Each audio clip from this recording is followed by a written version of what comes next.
प्राण प्यारे शिव बाबा हम सभी बच्चों को कितना ना प्यार करते हैं, जो अपनी प्यार भरी शिक्षाओं से हम सभी का जीवन निहाल करते हैं। हमारी जो भी सूक्ष्म कमजोरियां हैं बाबा उसको स्पष्ट करते हैं और हम बच्चों से प्यारे ही है जो अब परम धाम अपना वतन छोड़कर भगवान हमें पढ़ाने आते हैं। कितनी बड़ी बात है। तो आज हम सभी परमात्मा के दिल में क्या है, आज 5वां एपिसोड हम लेंगे। हमने अपने यूट्यूब चैनल शिव बाबा राजयोग मेडिटेशन में इस पहला भाग, दूसरा भाग, तीसरा भाग, चौथा भाग भी स्पष्ट किया। आज हम सभी 5वां एपिसोड लेने जा रहे हैं। अगर आप पिछला एपिसोड नहीं देखे हैं, पहला, दूसरा, तीसरा, चौथा नहीं सुने हैं, तो आप सभी जाकर सुने, देखें, पढ़ें और कमेंट बॉक्स में आप सभी भी अपने जीवन में क्या पुरुषार्थ किया है, अपने कौन से बाबा के महावाक्यों से अपने जीवन को महान बनाया है या अपने पुराने संस्कारों का अंतिम संस्कार किया है, उसका अनुभव कमेंट बॉक्स में ज़रूर डालें।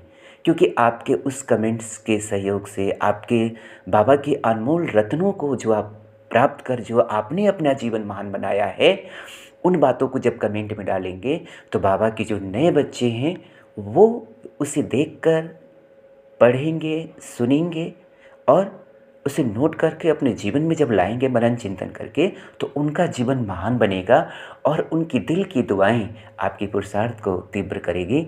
तो मैं कमेंट ऐसे नहीं करने को कह रहा हूँ, ये इसलिए कह रहा हूँ, ये सेवा अर्थ स्वार्थ नहीं है मेरी कि आप कमेंट ही करें, नहीं, सेवा अर्थ कि उस बातों को आप लिखेंगे तो आपका ही तो सद महावाक्य बाबा की स्मृति आएंगी और आपके जीवन में जब बाबा की महावाक्य स्मृति में आएंगे तो आपका तो पुरुषार्थ बढ़ेगा ही बढ़ेगा। तो विशेष रूप से आप सभी कमेंट जरूर करें, जो कुछ आपने बाबा से लिया है, जो महावाक्य आपको अच्छा लगता है, जो महावाक्य आपके पुरुषार्थ को तीव्र करता है, जो महावाक्य आपके जीवन में महानता ला देता है, वो बातों को ज़रूर कमेंट बॉक्स में ज़रूर कमेंट करें। जिनको जो नए हैं नहीं आता है तो आप जो यूट्यूब बॉक्स से जो कमेंट बॉक्स है उसमें कमेंट में कई लोग अपने कमेंट किए रहते हैं, मैंने भी कुछ एक कमेंट करता हूँ हर कमेंट बॉक्स में। तो भाग 1, भाग 2, भाग 3, भाग 4 में ज़रूर अपने कमेंट्स को डालें, क्योंकि जो बाबा के बच्चे होंगे ये भी तो अब आपकी सेवा हो जाएगी, आप भी सहयोगी बन जाएंगे परमात्मा कार्य में, शिव बाबा के कार्य में। बाबा का उद्देश्य क्या है? सभी आत्माओं तक परमात्मा का ज्ञान, गुण, शक्तियाँ और जो भी पवित्रता है, शांति है, सुख है, सभी आत्माओं तक पहुँचे, तो ये भी एक सेवा हो जाएगी। तो आप सभी केवल सुनी नहीं, सुनकर कमेंट जरूर करें और पूरे वीडियो को जो बाबा के अनमोल महावाक्य हैं उस महावाक्यों को ध्यान से सुनी। तो आज 5वां एपिसोड लेने जा रहे हैं। लास्ट में आकर फास्ट अर्थात फंस जाने की सबसे सहज विधि क्या है, इसको मैंने सहज किया है, संपन्न और संपूर्णता प्राप्त करने की सहज युक्ति। अब कई ब्राह्मणों आत्माओं का मतलब प्रश्न रहता है, हम तो लास्ट में आए हैं लेकिन फास्ट जाना चाहते हैं, यानी फास्ट जाकर फर्स्ट में आना चाहते हैं। लेकिन यहाँ ध्यान देने वाली बात है, फर्स्ट नंबर तो ब्रह्मा बाबा का फिक्स है, पहला नंबर, लेकिन फर्स्ट नंबर में अनेक आत्माएं होंगी। तो आपने संकल्प किया है तो बहुत अच्छा है। बाबा ने कहा है कि अभी 2 ही सीट प्रत्यक्ष हुए, मम्मा बाबा का ही, अभी सभी सीट गुप्त है। तो हम बाबा ने कहा है यहाँ सीट फिक्स कर लो तो फिर वहाँ भी हो जाएगा। यहाँ सोचेंगे कि सीट फिक्स है तो गड़बड़ हो जाएगा, क्योंकि संकल्प हमारी सृष्टि को बना देती है। बाबा कहते हैं उमंग उत्साह में लाकर अपने पुरुषार्थ को फिक्स करो, अपने पद को फिक्स करो तो वहाँ भी सीट मिलेगी। अगर यहाँ अपना सीट और समय फिक्स नहीं करेंगे तो वहाँ भी नहीं मिलेगी, क्योंकि वर्तमान ही भविष्य का आधार है। तो आए हम सभी ये जाने ये पुरुषार्थ जो बाबा के नए बच्चे हैं, पुराने बच्चे को पता है, लेकिन अगर पुराने बच्चे भी इस बात को अगर स्मृति मर्ज हो गई होगी तो जागृत हो जाएगी। इस उद्देश्य से हम प्राण प्यारे शिव बाबा के दिल में क्या है, तो वो जो बाबा की मुरलियों से जो हमने पढ़ा, सुना, वरिष्ठ भाई बहनों के द्वारा जो बाबा की अनमोल शिक्षाओं को ग्रहण किया, वरिष्ठ भाई बहनें चाहे जगदीश भाई जी हो गए, चाहे सूरज भाई जी हो गए, चाहे उषा दीदी हो गई, चाहे शिवानी दीदी होगी, सभी शिव बाबा की ही बात बताते हैं। वो अपना मत नहीं देते हैं, दादियाँ भी अपना मत नहीं देती हैं। शिव बाबा कहते हैं अगर कोई आत्मा सहयोग भी देता है तो श्रीमत की याद दिलाता है, वो अपनी मत नहीं देता है।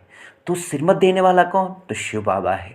तो शिव बाबा की शिक्षाओं को हम रख रहे हैं कि कैसे लास्ट में जाते फास्ट जाएं।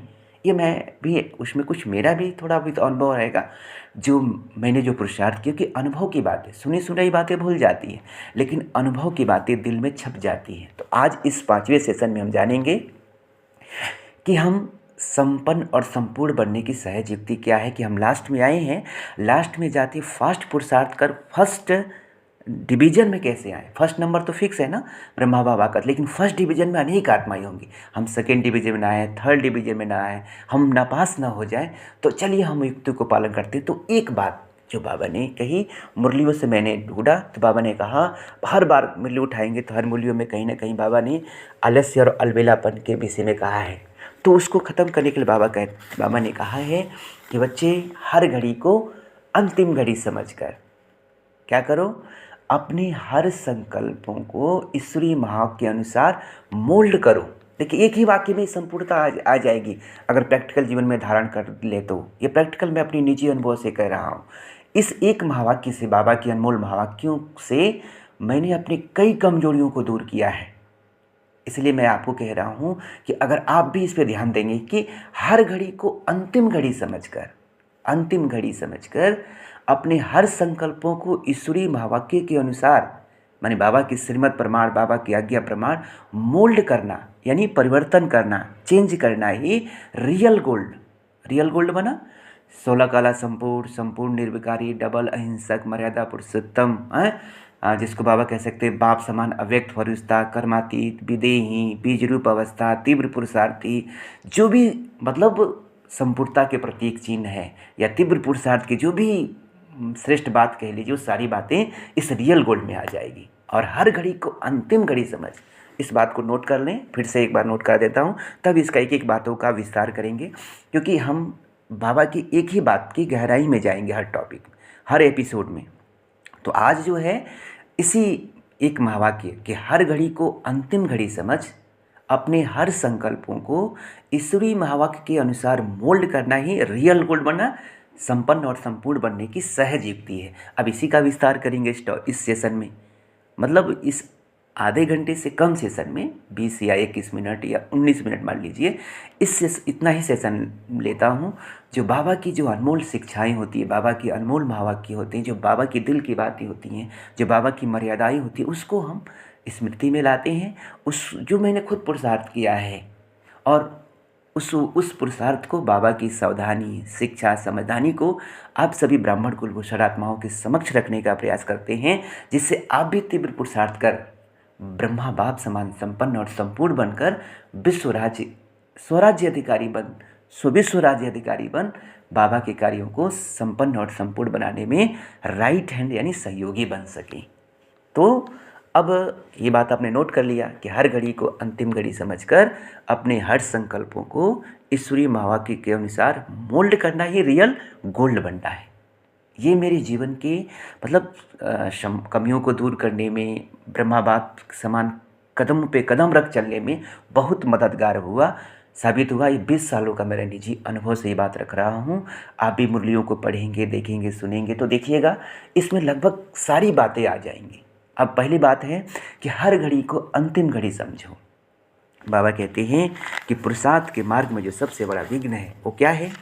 आलस्य, अलबेलापन। ये छठा विकार है। बाबा ने कहा क्या है आलस्य?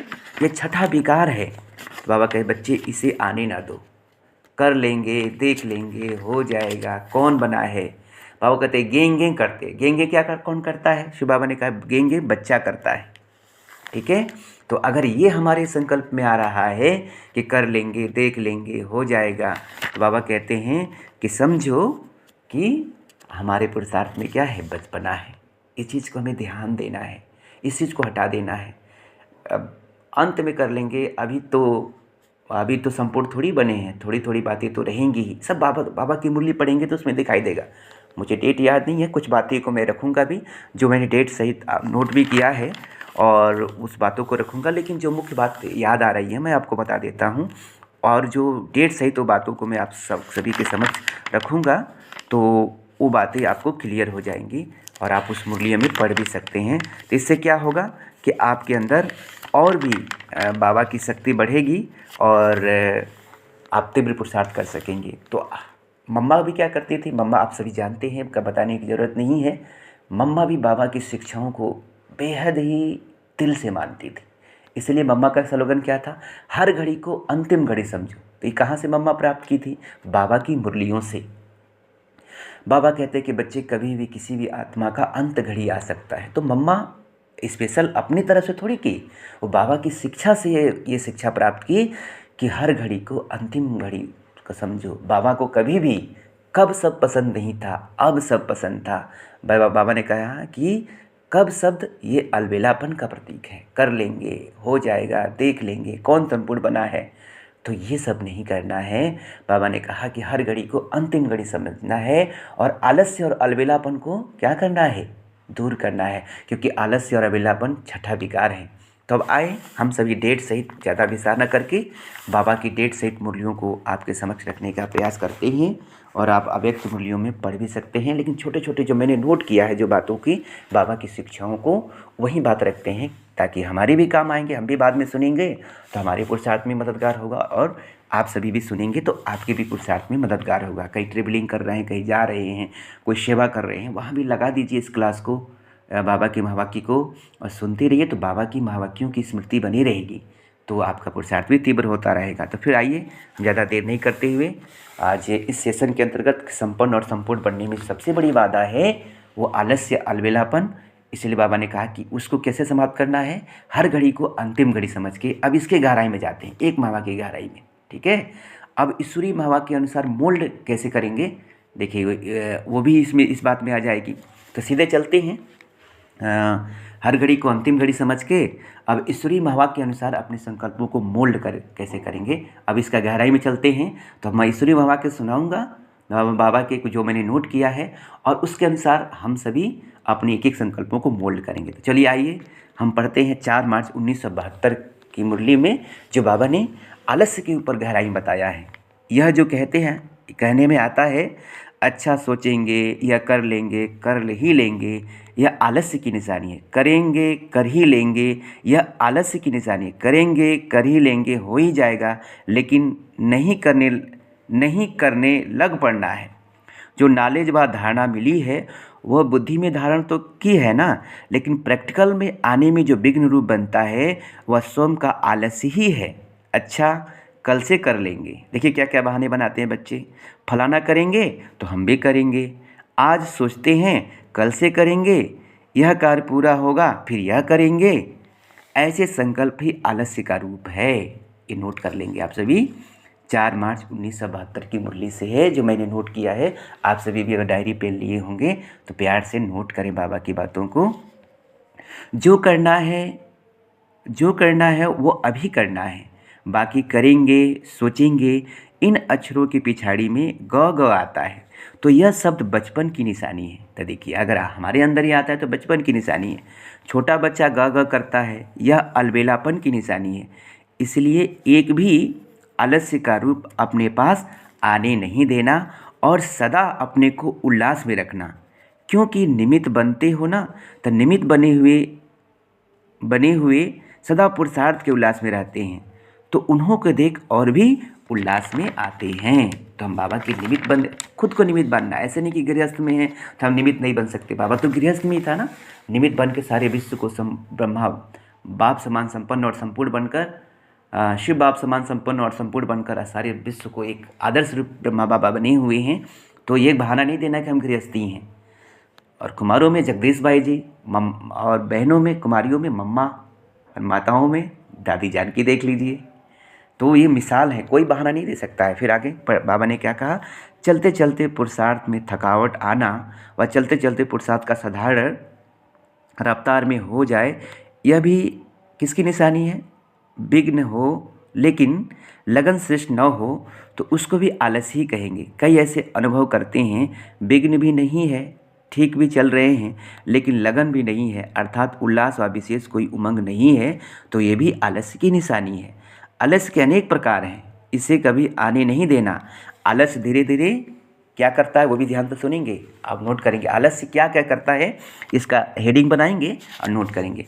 पहले पुरुषार्थी पहले साधारण पुरुषार्थी बनाएगा, वह समीपता से दूर करेगा। किससे? ब्राह्मण परिवार से, बाबा की मुरलियों से, बाबा की शिक्षाओं से दूर करेगा। फिर दूर करते करते धोखा भी देता है, कमज़ोर भी बना देता है, निर्बल भी बना देगा। निर्बल व कमज़ोर बनने से कमियों की प्रवेशता शुरू हो जाती है। इसलिए सदैव ये चेक करना, मेरी बुद्धि की लगन बाप व बाप के कर्तव्य से थोड़ी भी दूर तो नहीं है, बिल्कुल समीप साथ है। आजकल के ज़माने में कोई किसका खून करता है व कोई भ्रष्टाचार करता है तो पहले उसको दूर भगाकर क्या करते हैं, ले जाएगा। उसको अकेला कमज़ोर बनाकर फिर उस पर वार करेगा। तो माया भी चतुर है, पहले सर्वशक्तिमान बाप से बुद्धि क्या करती है, दूर करती है। फिर जब कमज़ोर बन जाते हैं तब वार करती है। क्या भी हो जाए, अपनी बुद्धि को बाप के साथ से दूर नहीं करना। जब किसी पर वार होता है तो अपने को बचाने के लिए चिल्लाते हैं, घमासान करते हैं, जिससे कोई दूर ना ले जा सके। होता है ना, कोई किसी चोर किडनैप करता है, किसी को लेकर भागता है तो हाथ पांव खूब चलाते हैं। या फिर जब देखो कि माया हमारी बुद्धि की लगन बाप से दूर करने की कोशिश करती है तो अपने को बाप के गुण गाने व बाप की महिमा करनी है, महान कर्तव्य करने में लग जाना है। देखो बाबा के गुण, बाबा की महिमा, बाबा के गीत सुन लीजिए, मुरली सुन लीजिए, क्लास अब 500 रुपये का अभ्यास कर लीजिए, 4 धाम की यात्रा कर लीजिए, महान कर्तव्य करने लग जाइए। माने दूसरों को ज्ञान सुनाने लगिए, कुछ सेवा करने लगिए, बाबा के यज्ञ की सेवा, ये सब महान कर्तव्य है, ये करने लगिए। मनसा सकाश देने लगिए, कोई ना कोई कार्य में अपनों को बिजी करेंगे तो माया के जो प्रभाव है वो ख़त्म हो जाएगा। चिल्लाओ नहीं, बाबा माया आ गई, माया आ गई, ये नहीं कहना है। भक्ति में भी गुणगान करते हैं ना, यह यादगार कब से बना है, यह मनसा का गुणगान वाचा में ला दिया है। हाँ, बाबा कहते हैं यथार्थ रीति से गुणगान आप ही कर सकते हो। अब यथार्थ रूप से मनसा, बाबा ने कहता है कि मनसा में, स्मृति में, स्वरूप में गुणगान करते हैं और भक्ति में स्थूलता में आते हैं। ठीक है, बाबा कहते हैं तो मुख से गाने लग पड़ते हैं। अब किसी भी रूप से यहाँ से, माने कोई भी रीति रस्म कहाँ से शुरू होता है, यहीं से। तो गुणगान करने लग जाओ, अपने को अधिकारी समझ सर्व शक्तियों को कार्य में लगाओ। फिर कभी माया बुद्धि को, बाबा कहते हैं बुद्धि के लगन को दूर नहीं कर सकेगी।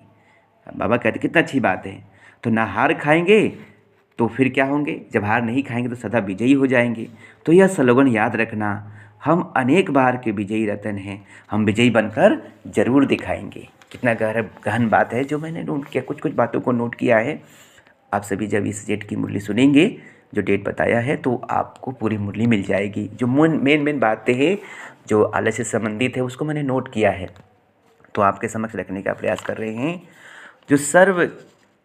जो बाबा कहते हैं जो सर्व को अपनी नज़रों से निहाल करने वाले हैं, उनकी नज़र एक बाप की सिवाय किसी पर जा नहीं सकती। बाप समान बनकर दिखाओ, ऐसे कमाल करके दिखाओ जो बड़े भी बाप के गुणगान करे। सचमुच में यह ग्रुप निर्विघ्न ग्रुप है, सदा बाप की लगन में मगन रहने वाले ग्रुप हैं। बाबा ने आगे कहा, बहुत सुंदर बात है, इसको नोट करेंगे। एक के सिवा और कुछ सोचता नहीं, संसार में और कोई व्यक्ति या वस्तु है भी, यह अनुभव भी ना हो। ऐसे एक की लगन में, एक भरोसे में, एक रस अवस्था में, बाबा ने कहा चढ़ती कला में रहने वाले बनकर दिखाओ, तब कहेंगे कमाल। ये बाबा की आशा है कि बाबा कहें कि ऐसे रहो जो ये अनुभव ना हो कि संसार में बाबा के सिवाय कोई है भी। एक बाप से देखना, एक बाप से बोलना, एक बाप से दिल लगी की बातें करना, एक बाप के साथ खाना, एक बाप के साथ सोना, एक बाप के साथ चलना, एक बाप से रहना, एक बाप से अपने दिल की बात सुनना, एक बाप की दिल की सुनाना। ये कितनी गहन बात बाबा ने बताई है। अगर इतना ही करते हैं तो क्या हम संपूर्ण नहीं बन जाएंगे।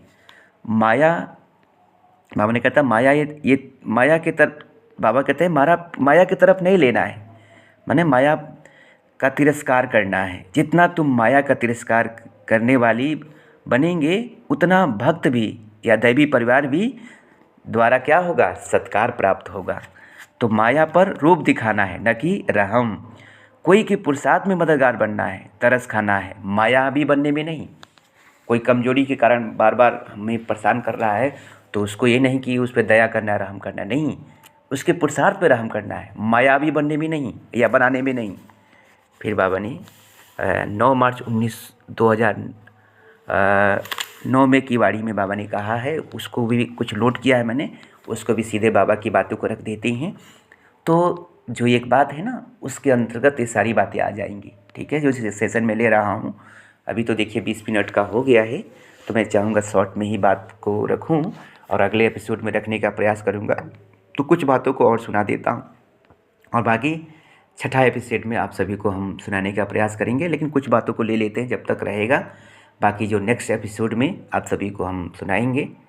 तो अभी कुछ बातों को और लेते हैं, लेकिन अब ध्यान रहेगा कि आप सभी कमेंट बॉक्स में कमेंट ज़रूर करें कि बाबा की कौन सी बातें अच्छी लगी और आप उसमें से क्या पुरुषार्थ कर रहे हैं, या कौन सी बातें आपको शिक्षाप्रद लगी, आपने सुना तो वो बातें ज़रूर नोट करें। तो हमें भी ध्यान रहेगा कि आप सभी सुन रहे हैं, ठीक है।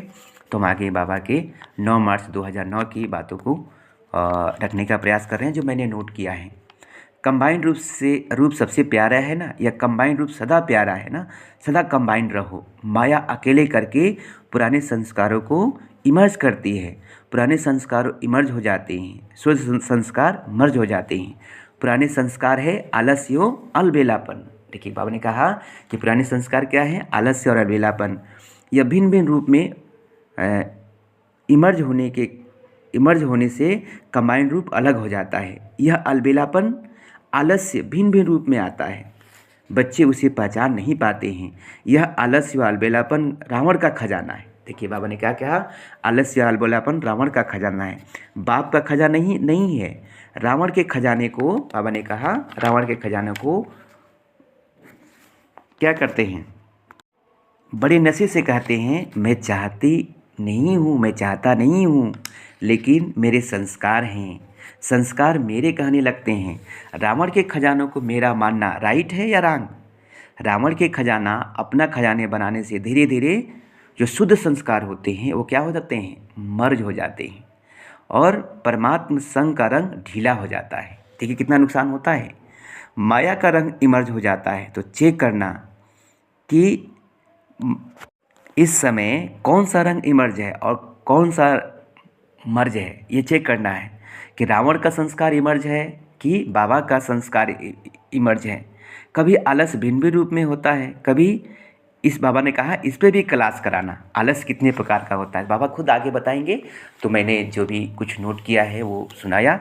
फिर आगे के महावाक्य है 10 दिसंबर 1979 की वाणी से मैंने कुछ बातों को नोट किया है। अगर आपके पास अव्यक्त मुरली हो तो आप उसमें से पढ़ सकते हैं, नहीं तो मैं खुद सुना रहा हूँ जो मैंने नोट किया है, जो कुछ मुख्य बातें।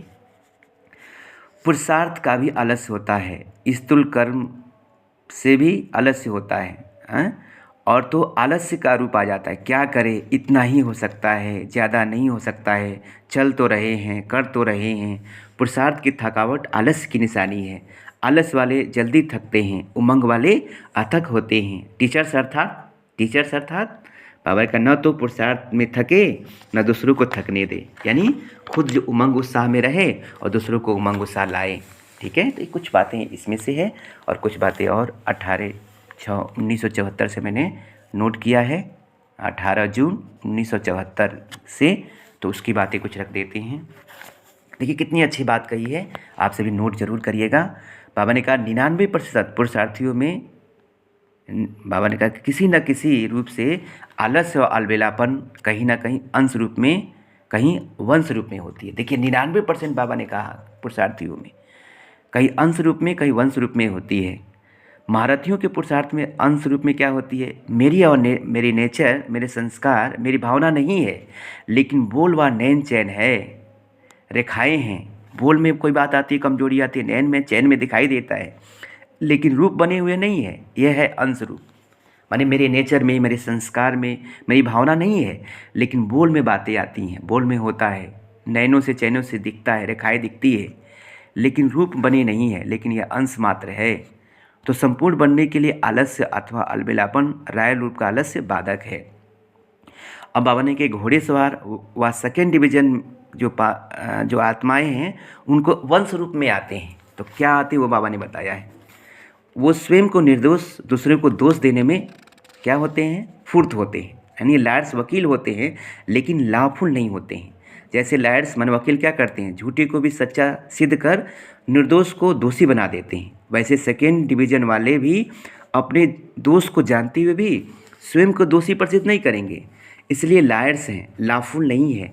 ऐसे के ट्रेडमार्क बोल वहीं हो निकलते हैं, मैंने यह किया क्या, मैंने यह बोला क्या, मेरे मन में कुछ नहीं था, हैं निकल गया तो फिर क्या हुआ, हो जाएगा, ठीक कर लेंगे। हैं बाबा देखिए कितने के गहरी गहरी बात बता रहे हैं, ठीक कर दूंगा। फिर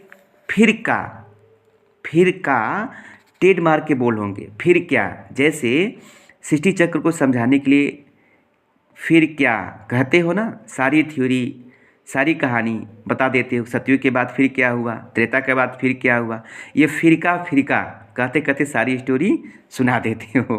बाबा ने कितनी अच्छी बात कहा है। तो बाबा कहते हैं कि फिर क्या के शब्द सारे चक्र की कहानी सुना देते हो। जैसे लायर्स आत्माएं फिर क्या शब्द के आधार पर दूसरे के ऊपर सारा चक्र चला देते हैं, स्वयं को साक्षी बनाकर न्यारा बना देते हैं, वहाँ छुड़ा देते हैं। तो फिर क्या शब्द से अर्थात इसी एक संकल्प से आलस्य व अलबेलापन अंदर प्रवेश कर जाता है। और एक और महावाक्य है जो बाबा ने, जो मैंने नोट किया है वो सुना देते हैं। 19 नवंबर 1984 के बाड़ी में बाबा ने बताया है, आलस्य एक मीठा नींद है, आलस्य के नींद में सोए हुए यह तो सब होना है, होना था वो हुआ। क्या बोलते हैं, जो आलस्य की नींद, आलस्य भी एक मीठा नींद है, हैं जो आलस्य की नींद में सोए हुए हैं वो क्या कहते हैं, यह तो सब होना है, हुआ वह हुआ। पुरुषार्थ को तो कर ही रहे हैं और आगे कर ही लेंगे, संगम युग में पुरुषार्थ तो कर ही लेंगे, दूसरे को जाग कर देखते रहते हैं। जैसे चादर से मुंह निकालकर एक दो को देखते हैं ना, तो ये भी देखते हैं कि जो पुरुषार्थी पुरुषार्थ कर रहे हैं वो भी तो हम भी कर ही रहे हैं, अभी उतना पुरुषार्थ उनका नहीं है। बाबा कहते हैं बाप को देखने के बजाय भाई बहनों को देखते हैं। तो हमें क्या करना है, किसी भाई बहनों को नहीं देखना है, हमें फॉलो फादर फॉलो मदर, सी फादर सी मदर, किसी भी भाई बहनों को हमें नहीं देखना है। अगर देखना ही है तो उनके तीव्र पुरुषार्थ को देखना है, ठीक है, ये बात को ध्यान रखेंगे।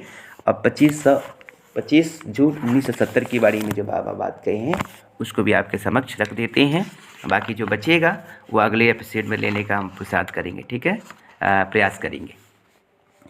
माया भिन्न भिन्न रूप में आलस लाती है, देह अभिमान में भी पहला रूप आलस्य का ही रूप धारण करती है। देखिए कितनी अच्छी बात हो लगा कि देह अभिमान जो आता है तो उसका पहला रूप आलस्य का आता है। उस समय श्रीमत को लेकर वेरीफाई कराने का आलस्य करते हैं, फिर देह अभिमान बढ़ता जाता है और सभी बातों में भिन्न भिन्न रूप से पहले आलस्य आता है। आलस्य सुस्ती तथा उदासी ईश्वरीय संबंधों से दूर कर देता है, सकार संबंध को व बुद्धि के संबंध से सहयोग लेने में से भी दूर कर देता है। तो बाबा का कितना गहरी बात है कि आलस्य क्या करता है, बाबा के ईश्वरीय संबंधों से, मर्यादाओं से, सहयोग से दूर करता है। इस सुस्ती के आने के बाद फिर विकराल रूप क्या होता है, देह अहंकार और देह अभिमान के रूप में प्रत्यक्ष रूप में आ जाता है। पहला छठा विकार से शुरू होता है। तो बाबा ने कहा कि आलस्य क्या है, छठा विकार बाबा ने कहा है, इसको नोट करेंगे, आलस्य छठा विकार है। ज्ञानी तो आत्माओं को लास्ट नंबर में सुस्ती के रूप से शुरू होता है। देखिए बाबा ने कहा सुस्ती के रूप से शुरू होता है, विकार जो है सुस्ती के रूप से। सुस्ती में फिर कैसे संकल्प उठते हैं, वर्तमान में इसी रूप के में माया प्रवेश करती है, इस पर ध्यान देना है। इसे छठे रूप में माया भिन्न भिन्न रूप कर से आने की कोशिश करती है। सुस्ती के भिन्न भिन्न रूप होते हैं, फिर बाबा ने उसका रूप बताया है। शारीरिक और मानसिक दोनों संबंधों में बाबा कहते हैं के रूप से माया आ सकती है, शारीरिक रूप से तो मानसिक रूप से भी। कई सोचते हैं चलो अब नहीं तो कब कर लेंगे, ये सुस्ती का रूप है। जल्दी क्या पड़ी है, ऐसे बहुत रूप में माया आती है। कई सोचते हैं कि अव्यक्त स्थिति इस पुरुषार्थी जीवन में 6 और 8 घंटा रहे, यह हो ही नहीं सकता, कैसे हो सकता है, यह तो अंत में होगा। यह सुस्ती का रायल रूप है। फिर करूँगा, सोचूंगा, देखूंगा, यह सब सुस्ती है। अब इसे चेक करो, चेकर बनो। पर बाबा ने कहा कि इसका चेकर बनो। फिर वैराग्य वृत्ति लाना है। प्रवृत्ति में रहना है, लेकिन प्रवृत्ति में रहना निर्वृत्ति रहना है। निर्मोही रहना है, इस बात का ध्यान रखना है। किससे निर्वृत्त रहना है? तो मोह से, विकारों से। आधी बात याद रहती है, आधी बात छोड़ देते हो। बहुत सूक्ष्म संकल्प के रूप में पहले सुस्ती प्रवेश करती है, इसके बाद फिर बड़ा रूप लेती है। बाबा ने कहा कि पहले सुस्ती के रूप, अगर उसी समय उनको बाबा ने कहा निकाल दो तो ज़्यादा सामना ना करना पड़े। तो अब यह चेक करना कि तीव्र पुरुषार्थ बनने में हाई जंप देने के लिए किस रूप में माया सुस्त बनाती है। माया का जो बाहरी रूप है उसको तो चेक करते हो, लेकिन अब इस रूप को चेक करो, कहीं सुस्ती तो नहीं आती है। कई सोचते हैं सीट तो फिक्स है, तो औरों को आगे पुरुषार्थ में देख अपने बुद्धि से सोच लेते हैं इतना आगे जा नहीं सकते हैं, इतना ही ठीक है। यह भी सुस्ती का रूप है। जितनी प्रतिज्ञा करेंगे उतनी बाबा ने कहा परिपक्वता आएगी, वह हिम्मत आएगी, फिर सहयोग भी मिलेगा। अगर यहाँ सीट फिक्स नहीं करेंगे तो वहाँ भी सीट नहीं मिलेगा। बच्चे याद रखो, अभी नहीं तो कभी नहीं। कभी सोचते हैं बाबा बड़ी आवाज़ में क्यों नहीं आवाज़ करते हैं, लेकिन बाबा ने कहा कि बहुत रूप के संस्कार क्या है, अव्यक्त रूप के हैं, तो व्यक्त में आते आवाज़ में बोलना जैसे अच्छा नहीं लगता है। तो बाबा कहते हैं आप लोगों को भी धीरे धीरे आवाज़ से परे इशारों पर कारोबार चलानी है या प्रैक्टिस करनी है। जितनी जितनी अपनी सीट फिक्स करेंगे, समय फिक्स करेंगे, तो अपनी प्रवृत्ति का कार्य भी फिक्स कर सकेंगे, तो दोनों लाभ ले सकेंगे। जितना बुद्धि फिक्स रहती है तो प्रोग्राम भी फिक्स करेंगे, ठीक है। तो प्रोग्राम फिक्स है तो प्रोग्रेस भी फिक्स होगा। तो ये चेक करना है। तो सार रूप में आज के सेशन में इतना ही लेते हैं। तो बाबा ने कहा विशेष रूप से एक और वाक्य ले लेते हैं। 15 फरवरी 2007 की आलस्य और अलबेलापन की बहानेबाजी से जागकर ही सच्ची शिवरात्रि मनाना है। तो बाबा ने मुख्य रूप से जो बात कही वो आलस्य और अलबेलापन को विकार कहा, रावण की जायदाद कहा, पुरुषार्थ में सबसे बड़ा विघ्न कहा, माया का रायल रूप कहा। तो निश्चित रूप से ये आलस्य को मिटाने के लिए हर घड़ी को अंतिम घड़ी समझ, देखिए एक ही वाक्य में आ गया ना। जितने बाबा ने महावाक्य सुनाए तो मैंने आपको सुनाया भी, आप देखिए एक ही वाक्य में, इसलिए हर घड़ी को अंतिम घड़ी समझना है। कब किसका अंतिम घड़ी आ जाए कौन जानता है, इसलिए ये समझना है कि आज ही मेरा अंतिम घड़ी है और मुझे आज ही जो कुछ करना है आज ही करना है। इसलिए बाबा कहते हैं जो बच्चे कब कहते हैं वो बाबा को पसंद नहीं है।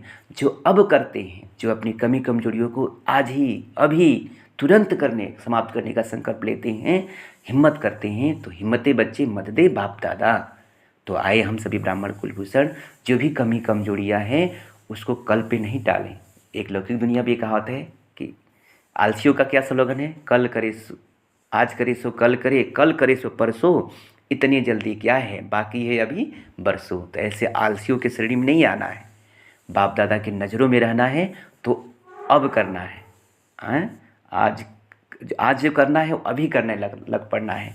तो आए हम सभी ब्राह्मण कुलभूषण आज जो है 5वें एपिसोड में बस हम जाने कि लास्ट सो फास्ट जाने के लिए क्या करना है कि कभी भी कोई बहाना नहीं देना है। बाबा को कभी कब सब पसंद नहीं था, हमेशा अलर्ट रहे, हमेशा अब शब्द जो करना है अब करना है, कल नहीं करना है, अब नहीं तो कब नहीं। ये बाबा का स्लोगन याद रख के जो भी कमी कमजोरियाँ चाहे मनसा में, वाचा में, कर्मड़ा में, उस कमी कमजोरियों को ईश्वरी महावाक्य के अनुसार पे दूर करना है। आप सभी भी जो सकार और अव्यक्त मूल्यों को खाली समय बैठकर पढ़ें, सुनिए बाबा क्या चाहती हैं, बाबा की क्या इच्छा है, उसके अनुसार अपने संकल्पों को मोल्ड करें तो रियल गोल्ड बन जाएंगे। तो आज 5वां एपिसोड में इतना ही, बाकी नेक्स्ट एपिसोड 6ठा एपिसोड लेंगे।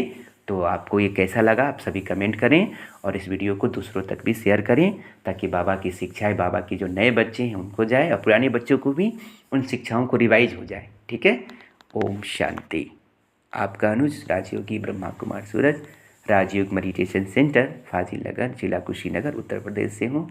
मेरी यही शुभकामना है। इसी शुभकामना से मैंने इस सेशन शुरुआत किया है कि हमारा भी पुरुषार्थ हो और आप सबसे सुने तो आपका भी पुरुषार्थ हो और बाबा के करीब जाए, बाबा से बुद्धियोग जुड़े और जो भी सूक्ष्म कमजोरियाँ है वो दूर हो जाए। अच्छा, ओम शांति। उम्मीद करता हूँ कि आप सभी ज़रूर कमेंट करेंगे और अपनी अपनी प्रतिक्रिया देंगे। Thank you.